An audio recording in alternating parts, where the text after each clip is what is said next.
Bismillahirrahmanirrahim. Assalamualaikum warahmatullahi wabarakatuh. Alhamdulillahirrabbilalamin. Wassalatu wassalamu ala asrafil anbiya'i wal mursalin Sayyidina wa maulana Muhammadin wa barik wa salim ajma'in amma ba'du.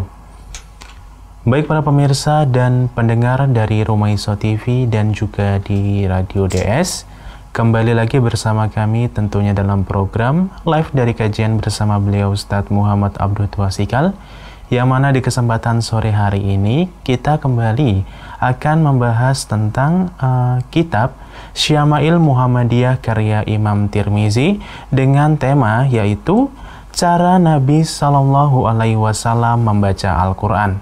Dan bila mana nanti dari pendengar dan juga pemirsa dari Rumaiso TV dan juga Radio DS ingin menyampaikan pertanyaan kepada Ustadz Muhammad Abdul Twasikal, bisa lewat nomor interaktif di 0812 2818 5131 0812 2818 5131. Dan baiklah para pemirsa dan pendengar dari Rumaiso TV dan Radio Darussolehin, berhubung Ustadz sudah berada di studio, langsung saja kita hadirkan untuk Anda live dari kajian bersama beliau Ustadz Muhammad Abdul Twasikal. Dan kami kru yang bertugas mengucapkan selamat menyaksikan, dan kepada Ustadz kami persilakan.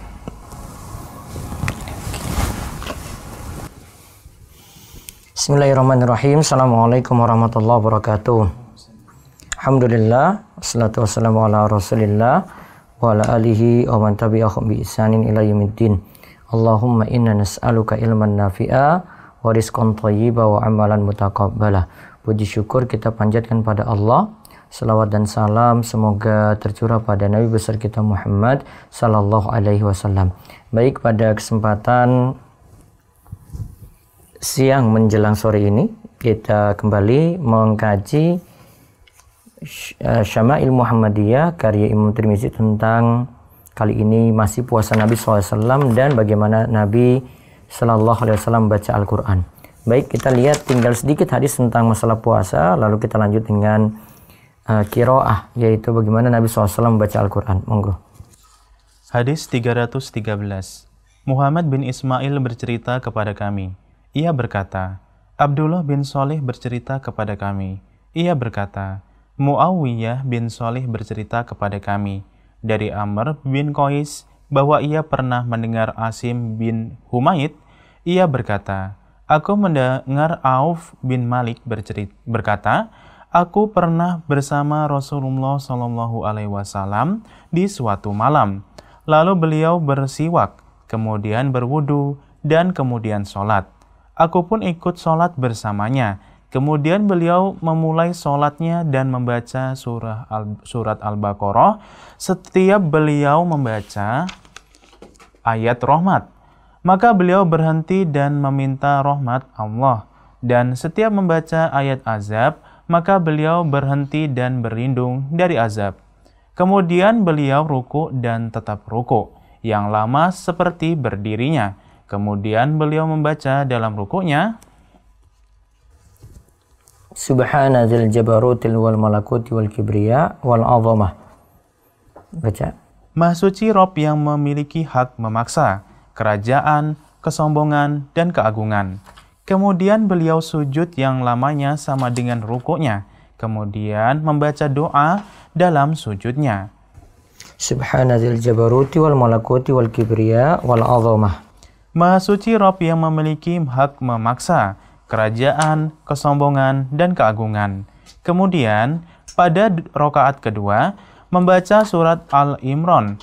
Kemudian, satu surat, dan kemudian melakukan hal yang sama dengan sebelumnya.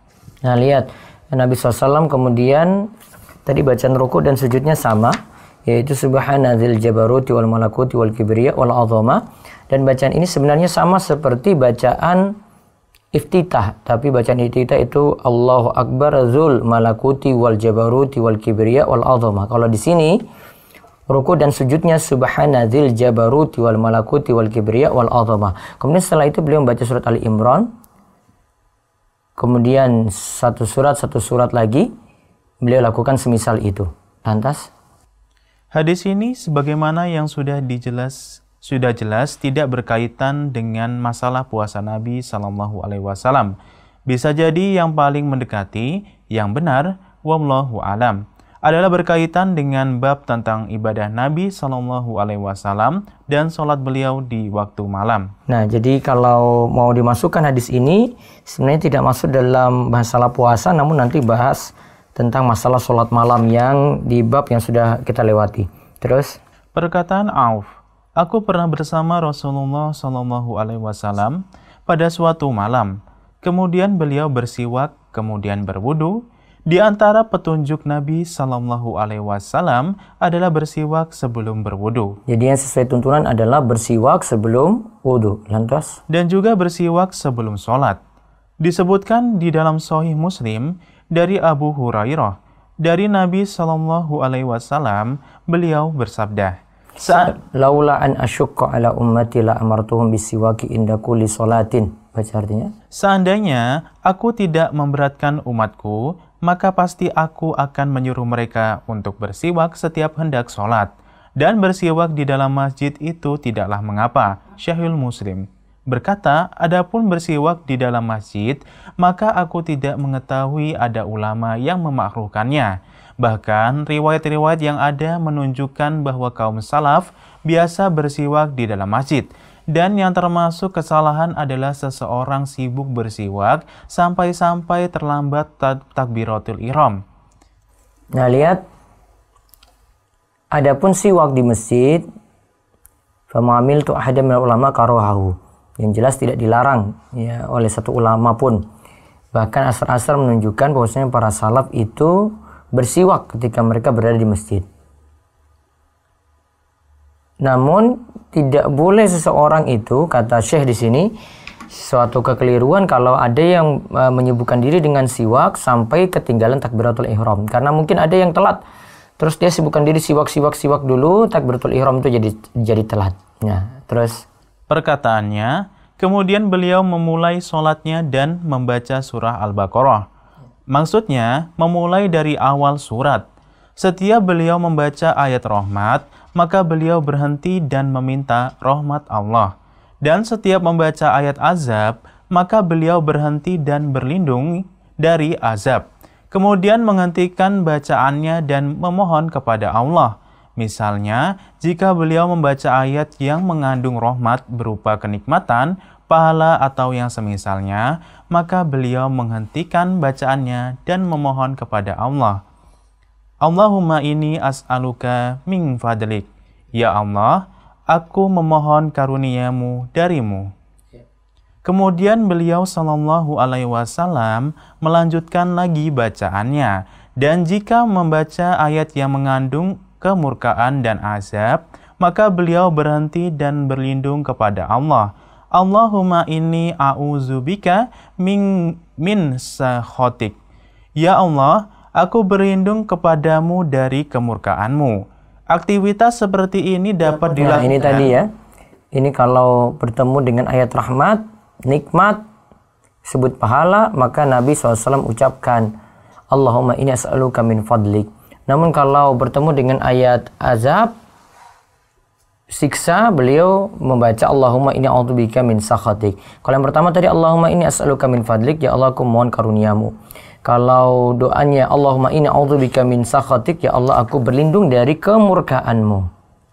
Ya, terus aktivitas seperti ini dapat dilakukan jika mentadabburi makna-makna Al-Quran. Nah, ini tentu orang bisa berhenti pada ayat rahmat, pada ayat siksa, pada ayat azab kalau dia itu paham merenungkan makna-makna ayat Al-Quran tadi. Terus adapun jika seseorang hanya memfokuskan pada keindahan suara, bagusnya bacaannya, dan tidak merenungkan makna-maknanya, maka ia tidak akan bisa melakukan hal di atas. Nah, jadi kalau dia tidak renungkan, artinya nggak paham, tentu tidak bisa berhenti pada ayat rahmat dan ayat azab, kemudian memohon doa di situ.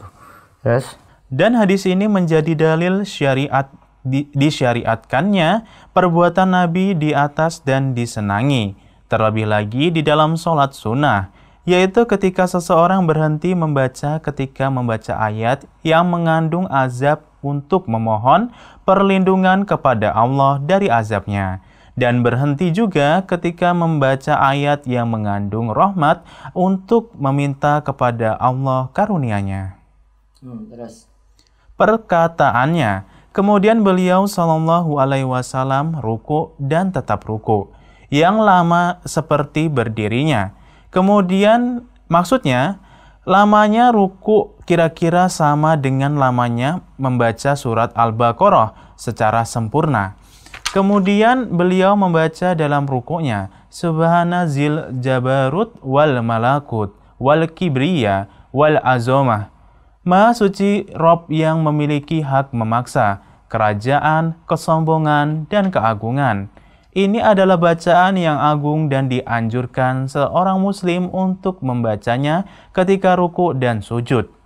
Kata Subhana, Maha Suci, adalah pensucian Allah Subhanahu wa Ta'ala dari segala sesuatu yang tidak layak baginya, baik berupa kekurangan ataupun aib atau cacat, dan juga dari menyerupai makhluk-makhluknya, karena di antara nama Allah, Asmaul Husna, nama Allah sangat indah adalah As-Subbuh, yaitu adalah As-Subbuh, yaitu mensucikan Allah. Ya, terus perkataannya Al-Jabaruti, Rob yang memiliki hak memaksa. Ya, ini dari kata jabar artinya memaksa, ya. Terus dari kata jabar atau memaksa, di antara Asmaul Husna adalah Al-Jabbar. Al-Jabbar, ya, terus Maha memaksa.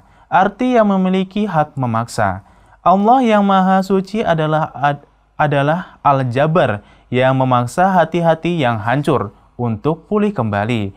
Al-Jabbar juga Rob yang menghancurkan musuh-musuhnya. Ya, berarti maknanya itu memaksa untuk menghancurkan hati-hati yang ya mungkin futur, lemah gitu. Terus juga menghancurkan musuh-musuh.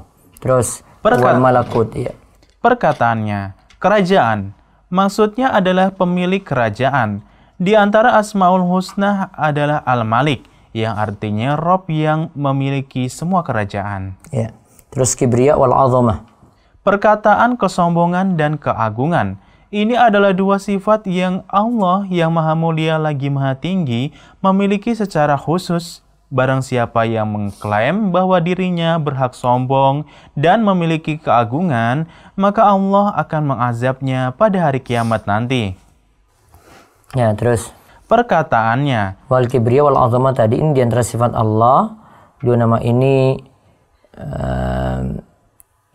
menunjukkan keagungan dan kesombongan, bahwasanya Allah Subhanahu wa Ta'ala akan mengazab makhluknya nanti pada hari kiamat yang bermaksiat pada Allah. Terus perkataannya, kemudian beliau Shallallahu Alaihi Wasallam sujud yang lamanya sama dengan rukuknya. Ya, sujud yang lamanya sama dengan rukuknya. Terus maksudnya sujud yang lama kira-kira sama dengan ruku yang baru beliau kerjakan tadi. Kemudian yaitu membaca dalam sujudnya Subhanadzil jabaruti wal malakuti wal kibriya wal azamah. Kemudian membaca doa dalam sujudnya Subhana zil jabarut wal malakut wal kibriya wal azomah. Maha suci Rob yang memiliki hak memaksa, kerajaan, kesombongan, dan keagungan. Perkataannya, kemudian pada rakaat kedua, membaca surat Al-Imran. Maksudnya, beliau ketika bangkit pada rakaat kedua, membaca surat Al-Imran secara sempurna. Membaca surat Ali Imran secara sempurna. Terus kemudian satu surat. Kemudian maksudnya kemudian membaca satu surat demi satu surat.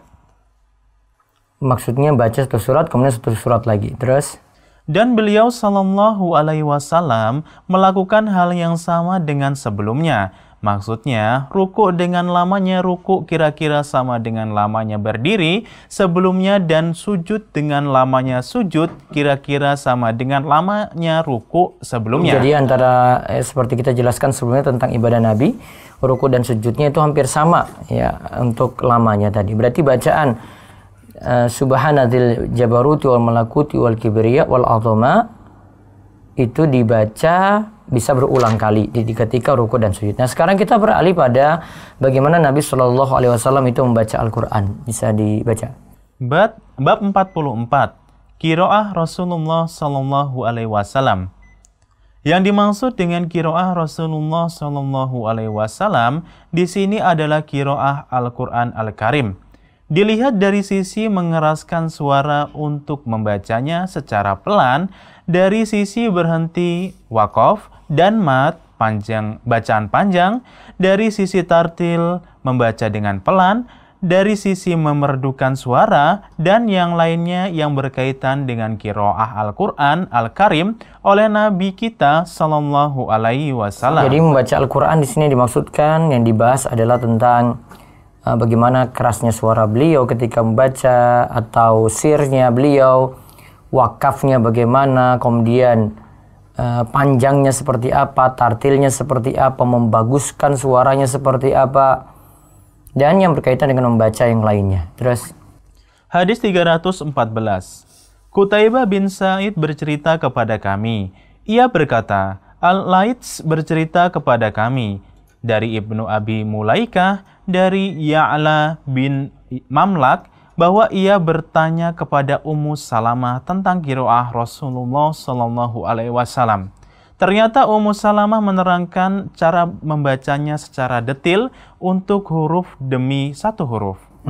Terus Hadis ini menerangkan cara membaca Nabi Shallallahu Alaihi Wasallam. tadi diterangkan oleh Ummu Salamah, ya, istri beliau, ya, bahwasanya qiraah Nabi SAW itu baca qiraatan mufassaratan, yaitu baca seakan-akan sudah bisa orang itu paham dan bacanya huruf demi huruf. Lalu dari sisi prakteknya, perkataan Ya'la, ternyata Ummu Salamah menerangkan cara membacanya secara detil.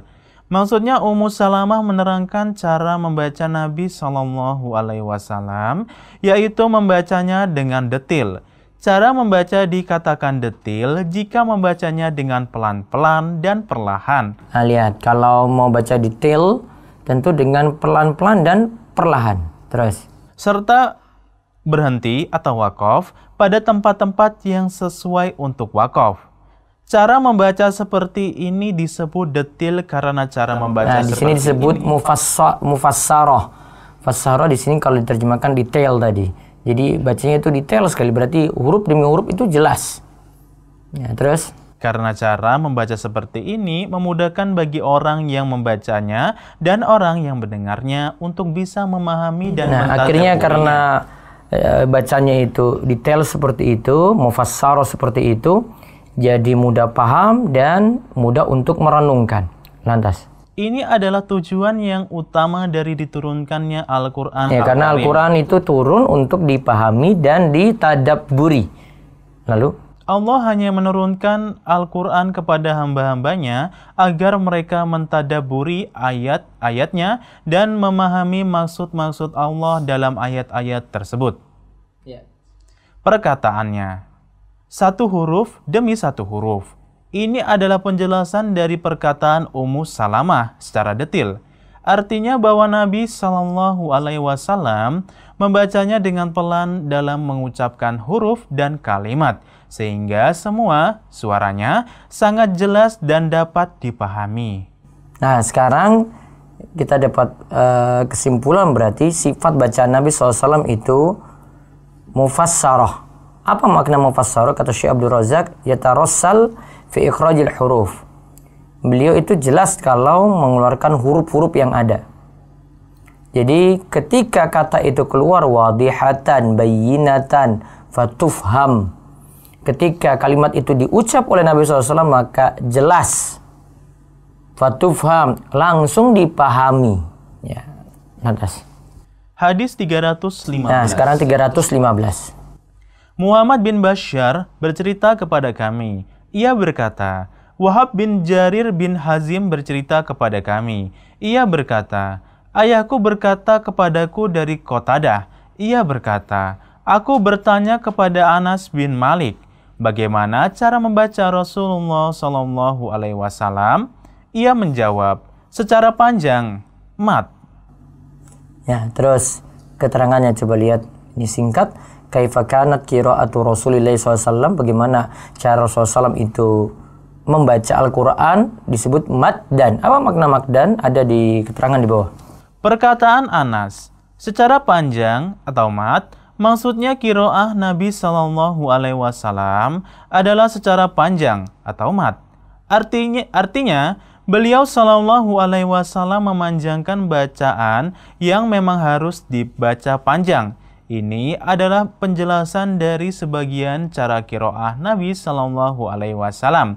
Karena cara Nabi bisa diterangkan dengan berbagai cara membaca, tetapi Anas cukup menyebutkan cara membacanya secara panjang. Nah, secara panjang. Artinya di situ Nabi SAW ketika baca, ini salah satu sifatnya. Nah, salah satu sifatnya ini disebut oleh Anas yaitu mad, yaitu dengan cara panjang. Nah, nanti dengan hadis-hadis berikutnya akan lebih jelas lagi. Hadis 316. Hadis 316. Ali bin Hujr bercerita kepada kami.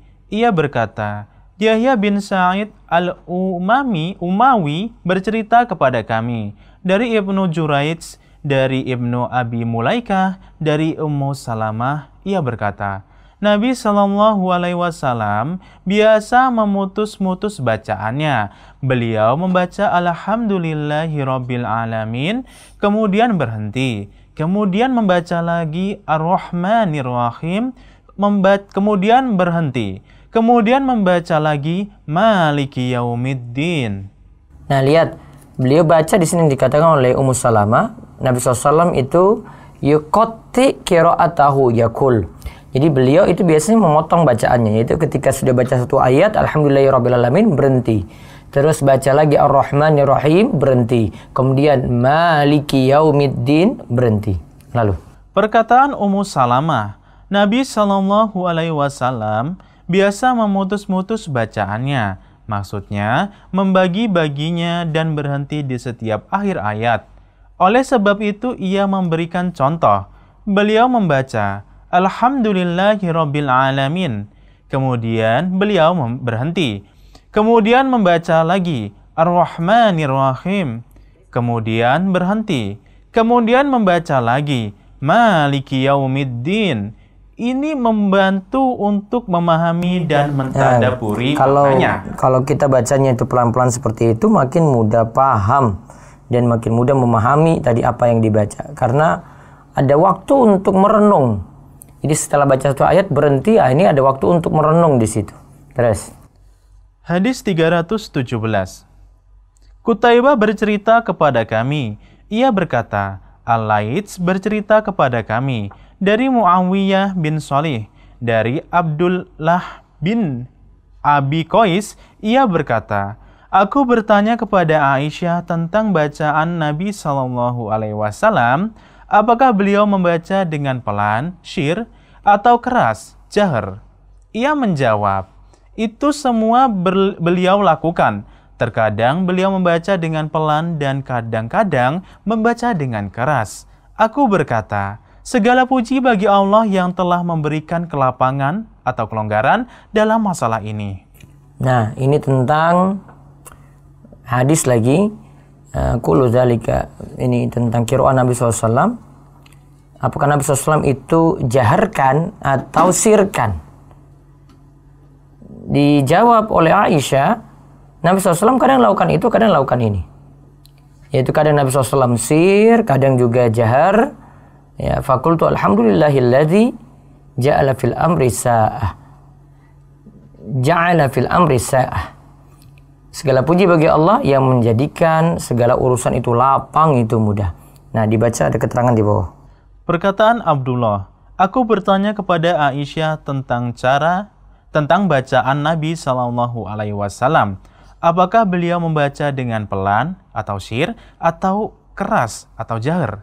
Beliau rahimahullah membawa hadis ini dalam bukunya Al-Jami dengan redaksi. Aku bertanya kepada Aisyah, bagaimana bacaan qiraah Nabi Shallallahu Alaihi Wasallam di waktu malam? Ia Abdullah membatasi pertanyaannya tentang qiraah ketika sholat tahajud di malam hari?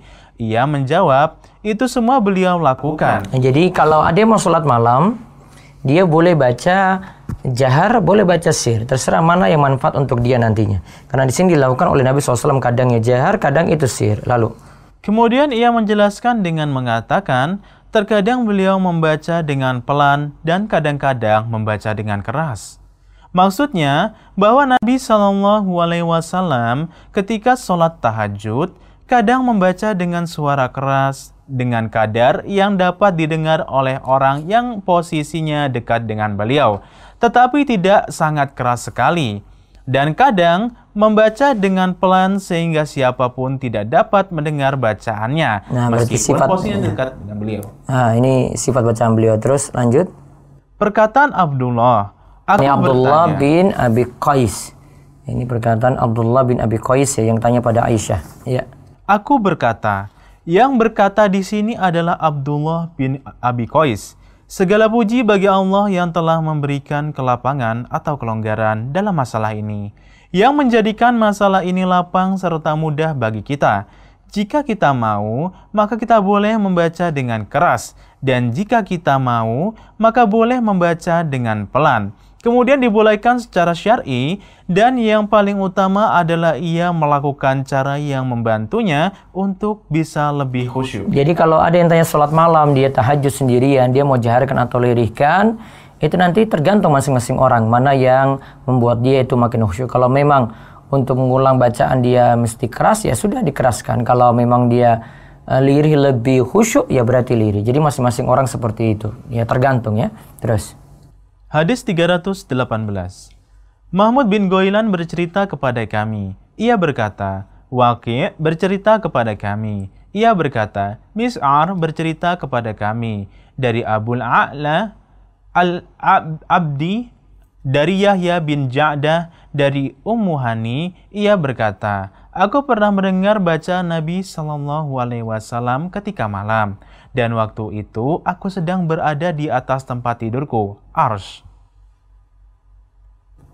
Ya, terus baca lagi. Tempat tidur, Arsy, adalah sesuatu yang tinggi. Tempat tidur juga disebut Arsy karena tinggi. Sebagian ulama yang mensyarah hadis ini menjelaskan bahwa kejadian itu terjadi sebelum hijrah. Nah, ini kejadiannya sebelum hijrah. Lanjut. Hadis 319. Hadis 319. Mahmud bin Ghailan bercerita kepada kami. Ia berkata, Abu Dawud bercerita kepada kami. Ia berkata, Syu'bah bercerita kepada kami. Dari Muawiyah bin Qurrah, ia berkata, aku pernah mendengar Abdullah bin Muhaffal berkata, aku melihat Mughaffal. Abdullah bin Mughaffal. Abdullah bin Mughaffal berkata, aku melihat Nabi SAW sedang mengendarai untanya ketika hari ditundukannya Makkah, dan beliau saat itu membaca.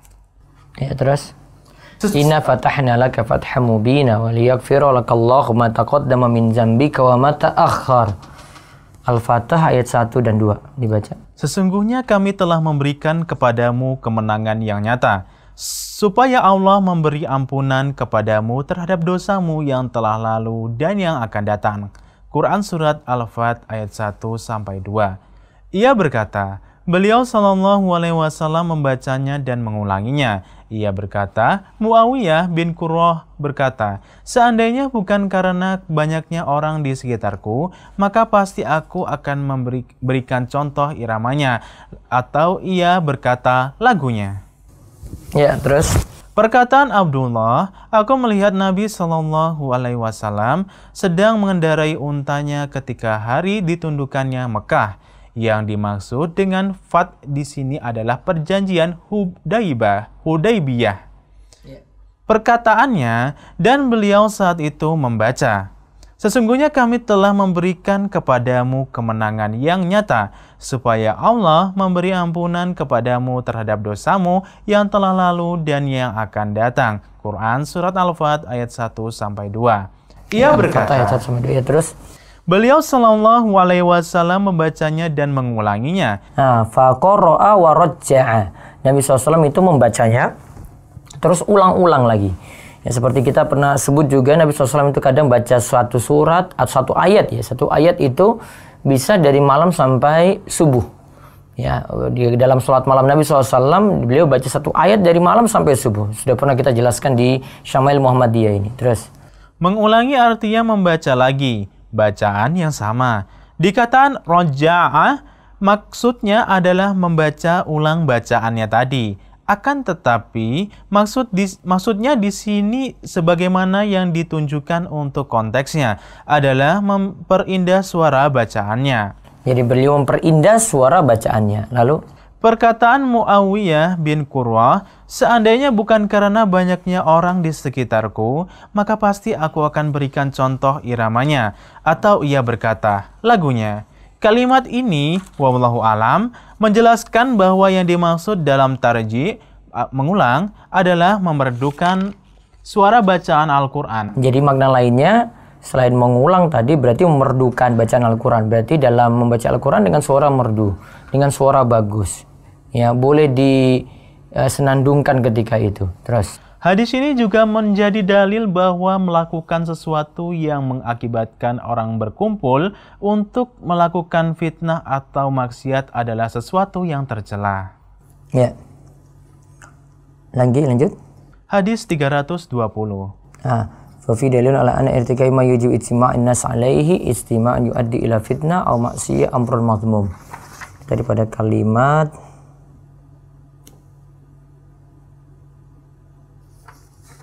jadi kalau tadi kan ditutup dengan perkataan Abdullah bin Abi Qais, alhamdulillah segala puji bagi Allah yang telah menjadikan segala sesuatu itu lapang, itu mudah. Lalu di sini ini hadis yang kita baru bahas, Abdullah bin Mughaffal, aku lihat Nabi SAW itu di atas untanya membaca surat Al-Fatah. Beliau ulang-ulang lagi. Terus Muawiyah itu katakan, laula ayyastami'an nasu alayya fakhastu lakum fi dzalika as-saut aw qala lahn. Ini tentang Muawiyah itu kumpulkan orang-orang. Jadi di sini menyatukan orang itu ya suatu kebaikan berarti. Wallahu a'lam. Hadis 320 dan 321 kita selesaikan. Lanjut lagi. Hadis 320. Qutaibah bin Sa'id bercerita kepada kami. Ia berkata, Nuh bin Qais al-Huddani bercerita kepada kami dari Husam bin Mishak dari Qatadah. Ia berkata, Allah tidak pernah mengutus seorang nabi pun kecuali berparas tampan dan bersuara merdu. Dan nabi kalian sallallahu alaihi wasallam adalah orang yang berparas tampan dan bersuara merdu, dan beliau tidak mengiramakan bacaannya. Iya, terus. Dalam hadis ini dijelaskan bahwa Allah memberikan kepada para nabinya semoga solawat dan salam atas mereka, dua hal yaitu wajah yang tampan dan suara merdu. Husnul wajhi dan husnul sauti. Wajah yang bagus dan ya suara yang bagus. Namun sanad hadis ini dhaif. Ini mursal, perkataan Qatadah dan perawinya dari Hisam bin Mishak. Dhaif jiddan. Terus. Perkataan Qatadah, dan beliau sallallahu alaihi wasallam tidak mengiramakan bacaannya.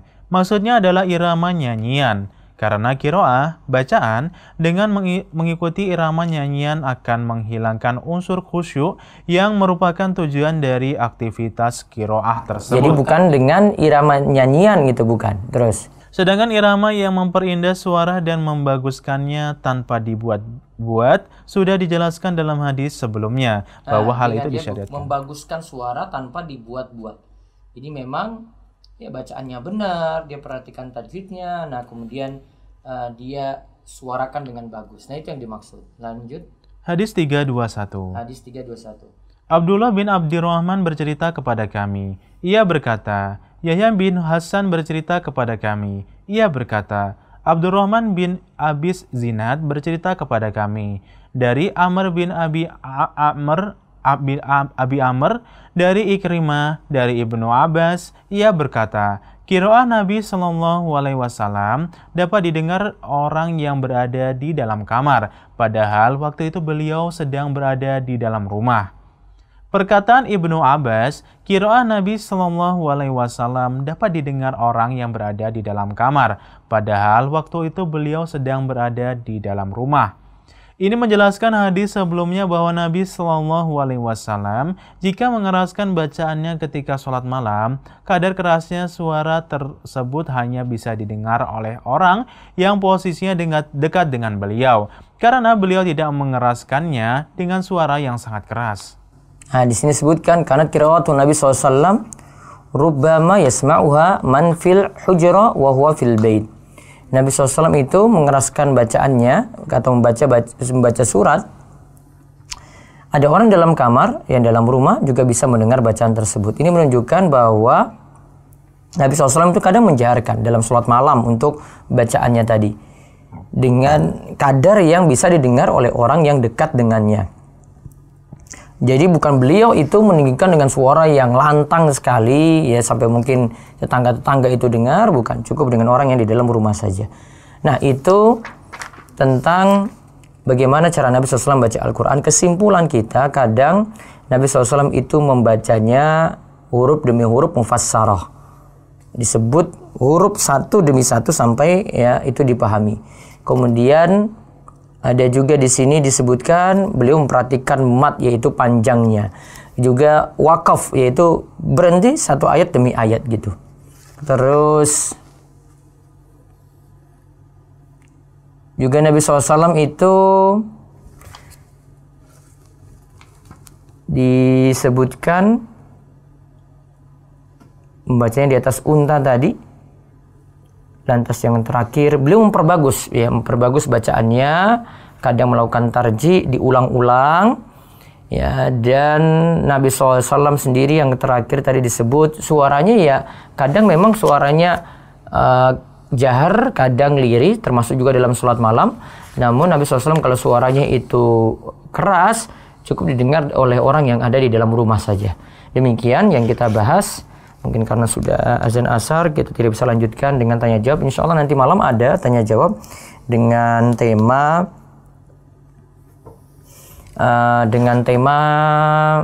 yang khusus dengan anak remaja. Kita bahas tentang masalah keislaman, insya Allah. Nanti bisa lihat pengumumannya kalau yang di YouTube ada di story, dan yang di Instagram dan di Facebook juga demikian.